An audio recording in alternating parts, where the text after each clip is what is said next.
Something is wrong with Ty Borden. Something so deep it shakes Amy to her core. When Ty wakes up in the hospital, his eyes open, but the person she knows is not there. There is no warmth, no memory, no spark of the life they built together. And as Amy steps toward him, hoping for even the smallest sign, Ty pulls away as if she were a stranger. In that moment, Amy realizes the truth she fears most. Ty's mind has been erased, and nothing will ever be the same again.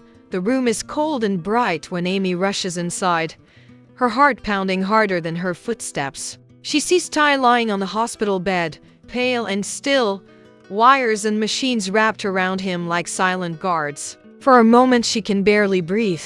This is the man who rode through storms, fought for every horse he treated, and held her through every fear. Seeing him like this feels unreal, like the world has slipped out of place.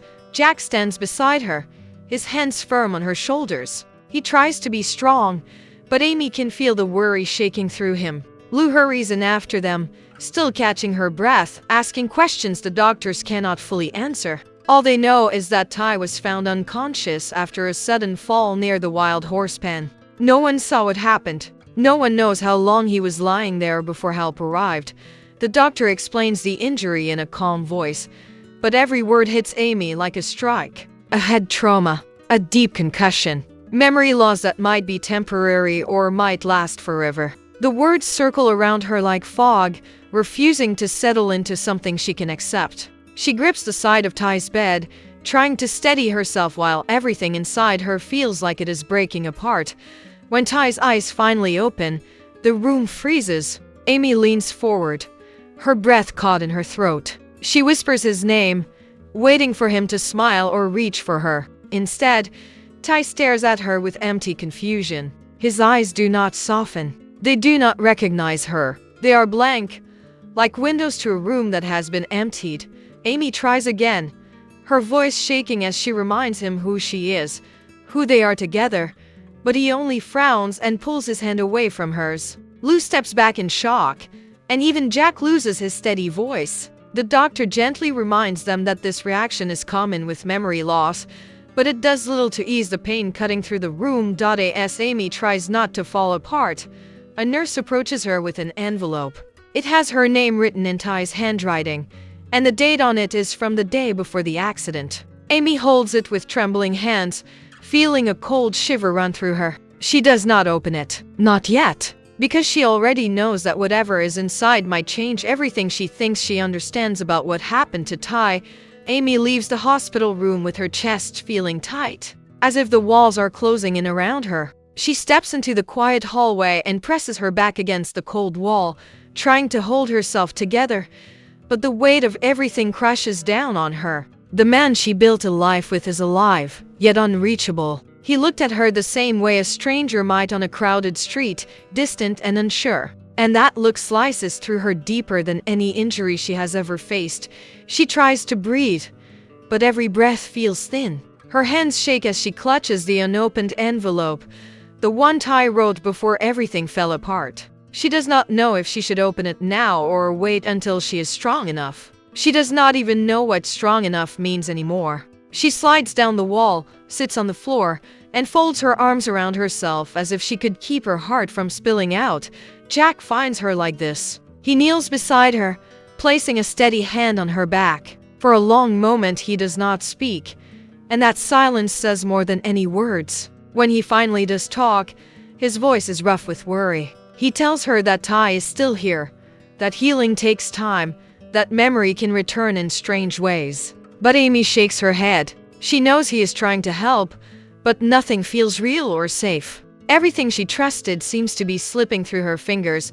Lou approaches carefully, sitting beside Amy while Jack steps back to give them space. Lou wraps her arms around her sister, letting Amy rest her head on her shoulder. Amy tries to explain what it felt like when Ty looked at her without any love or recognition, but her voice breaks before she can finish. Lou squeezes her hand, whispering that she is not alone, that the whole family will walk this path with her, no matter how long or painful it becomes. After a few minutes, Amy wipes her face and forces herself to stand. She knows she cannot fall apart forever. Ty needs her, even if he does not remember why. As she walks back toward the room, she notices a small detail she missed before. On the ground, next to the doorway, lies a single object that must have slipped out of Ty's jacket during the emergency. She bends down and picks it up.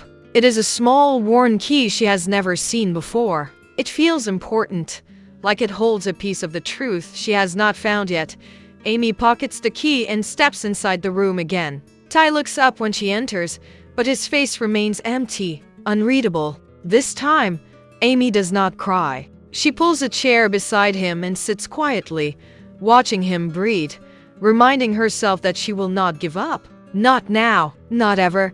Ty wakes to a soft hum from the machines beside him, but nothing else feels familiar. The ceiling above him is just a plain square of white, yet even that feels strange, as if he is seeing it for the first time. He tries to search his mind for something recognizable, some picture or memory, but everything is empty, like walking through a house with all the lights turned off. There are shapes in the dark, impressions of emotions he can't explain, but none of them turn into anything solid. When Amy enters the room again, Ty's eyes follow her with caution. He watches the way she moves, the way she tries to smile even though her face shows the strain of heartbreak. There is something in her expression that makes him uneasy, not because she seems dangerous, but because she clearly expects something from him, something he cannot give. She speaks softly, telling him who she is, who he is, the life they built together on the ranch. Her voice trembles, but she keeps going,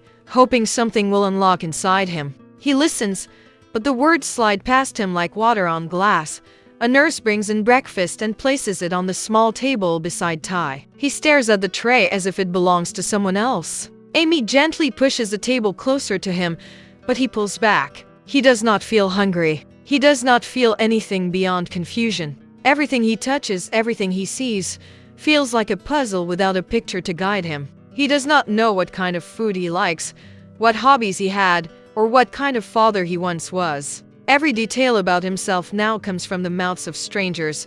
Later, Jack enters the room carrying a small silver object. He places a wedding ring in Ty's hand, explaining its history in a quiet, steady voice. Ty holds the ring between his fingers, studying its smooth surface, trying to imagine the moment he placed it on Amy's hand. He wants to feel something. He wants a memory to spark. But there is only a hollow sense of loss for something he cannot name. He hands the ring back, unsure if it even belongs to him.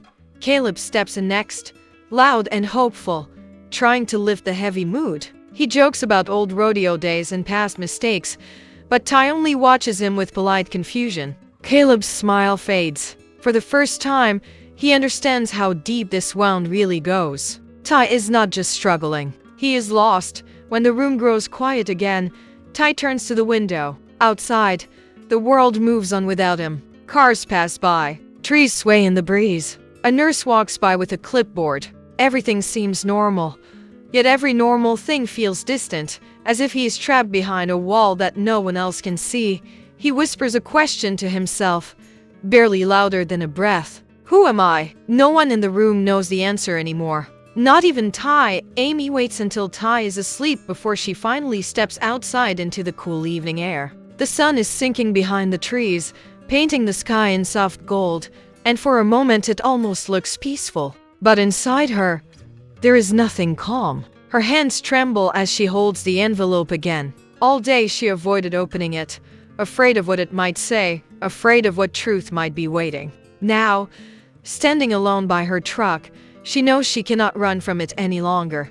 She tears it open slowly, careful not to rip the paper inside. A small folded note falls into her hand, and with it, a tiny memory card no bigger than her thumbnail. Her breath catches. Ty never left her messages like this unless something truly mattered. She unfolds the note first. The handwriting is hurried and uneven, as if he wrote it in a moment of panic or fear. The words make her heart twist. He wrote that something felt wrong. Someone had been near the wild horse pen late at night, and Ty believed they were watching him. He mentioned strange tracks in the dirt, tools moved from their usual place, and a feeling that he was being followed when he drove home from the clinic. He didn't know who it was or what they wanted, but he worried it had something to do with the injured wild horse he had been treating in secret. He didn't want to scare Amy until he understood what was going on, but the final line shakes her the most. "If anything happens to me, promise me you'll keep digging until you find the truth." Amy closes her eyes, fighting back a rush of fear. This was not a simple accident. Ty knew something was coming. Someone may have wanted to stop him, and now his memory is gone, which means he cannot warn her, cannot help her, cannot even remember what he discovered. Her fingers move to the small memory card. She pulls out her phone, opens the file, and a voice recording begins to play. It's Ty's voice. The sound of it nearly knocks the breath out of her. Hearing him speak with his old confidence makes her chest tighten. He explains that the wild horse injury didn't match any common accident. The wounds looked purposeful, like someone had tried to hide something on the horse or keep it from reaching the open fields. Ty believed the horse witnessed something humans weren't supposed to see. His voice breaks near the end, saying he feels he is running out of time. Amy lowers the phone with shaking hands. Everything inside her turns cold. This was bigger than she imagined. This was a warning. And Ty's fear had been real long before the fall that erased his mind. With the note in her pocket and the memory card held tightly in her hand, Amy looks back toward the hospital room where Ty sleeps. She knows now that his memory loss is not the only danger. Something else is out there. Something that wanted him silenced. Amy swears to herself, right there in the fading light, that she will uncover the truth. For Ty, for their family, for the life that someone tried to shatter. She turns and walks back inside, her steps steady and full of new determination. The fight is only beginning.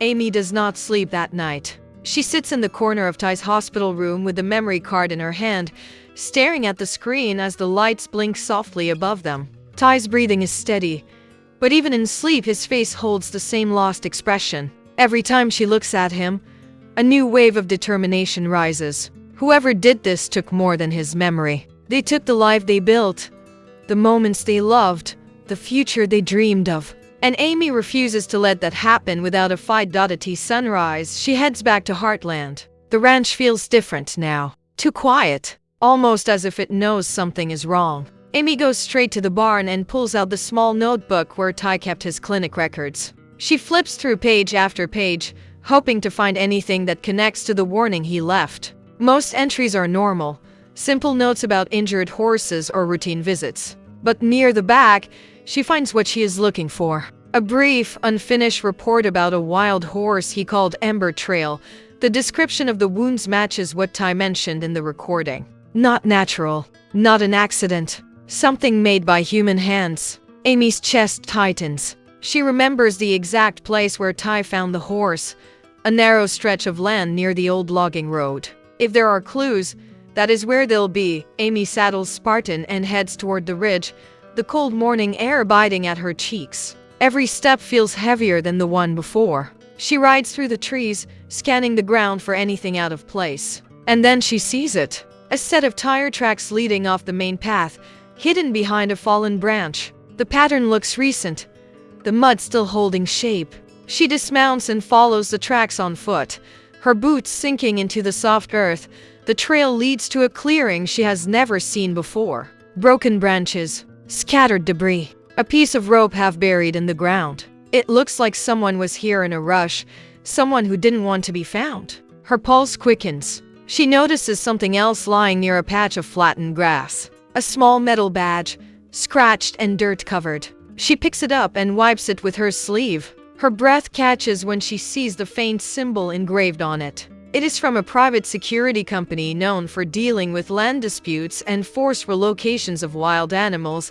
Amy's mind races. Was the horse part of an illegal roundup? Was Ty getting too close to the truth? The missing piece clicks into place. If someone was moving wild horses without permission, they would do anything to keep it secret. Even hurt anyone who got in their way. Amy stands in the clearing, holding the badge tightly. She thinks about the note Ty left. The fear in his voice. The way he told her not to stop searching. She knows now that this is bigger than an accident. Someone was working in the dark, and they didn't expect Ty to survive long enough to tell the story. As Amy steps back towards Spartan, she feels eyes on her. The forest is silent, but the hairs on her arms rise. She turns slowly, scanning the trees. Nothing moves, but the cold knot in her stomach tells her she is not alone. Someone has been here recently. Someone might still be here now.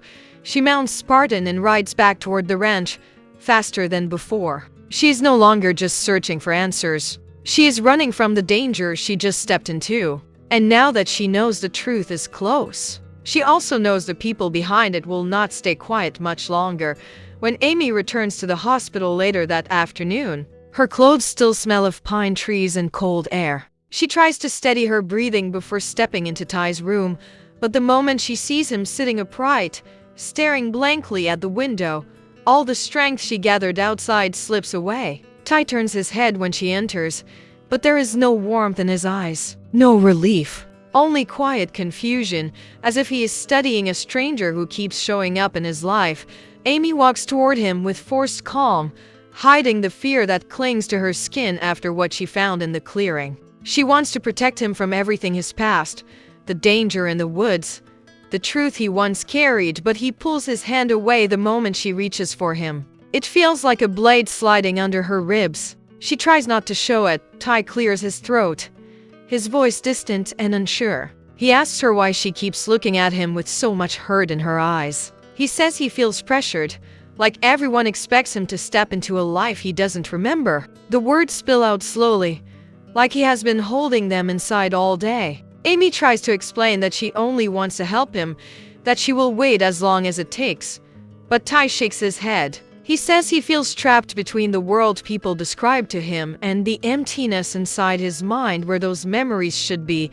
The space between them grows wider, even though they are only a few feet apart. Later, Lou brings Lyndy to see him, hoping a familiar face might stir something. Amy watches as their daughter climbs onto the bed, her small fingers brushing Ty's hand. Lyndy tells him about her pony, about the breakfast she made with Grandpa Jack, about how she misses riding with him. Her voice is soft, hopeful. Ty smiles politely, but it is the smile of someone hearing a sweet story from a child he just met, not from his own daughter. Lyndy's smile falters, and she clings to Amy's leg, confused by the distance she doesn't understand.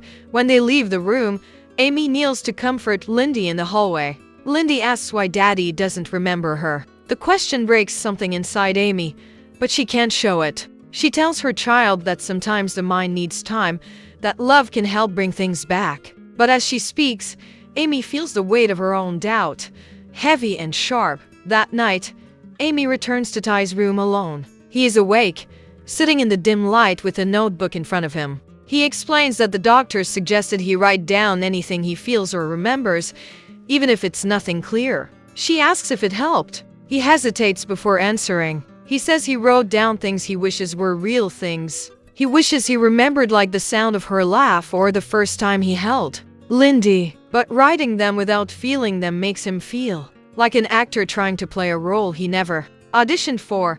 Amy steps closer, but Ty gently asks her to slow down. He says he needs space, time, and room to breathe without the weight of everyone's hopes pressing on him. The words sting, but Amy nods. She knows pushing him will only drive him farther away. Yet stepping back feels like losing him all over again. As she leaves the room, she pauses at the door. Ty watches her go with conflicted eyes, as if part of him wants to stop her but doesn't know how. The gap between them is now quiet and heavy, filled with memories only one of them can feel. And Amy realizes something painful. Love is still here, but it is no longer shared in the same way. Not yet. Not until Ty finds his way back to her, or until she finds a way to guide him home. Night settles over Heartland like a blanket of quiet worry. Amy stands beside Ty's hospital bed, watching him breathe as the shadows shift across the room. She has spent days chasing clues, fighting fear,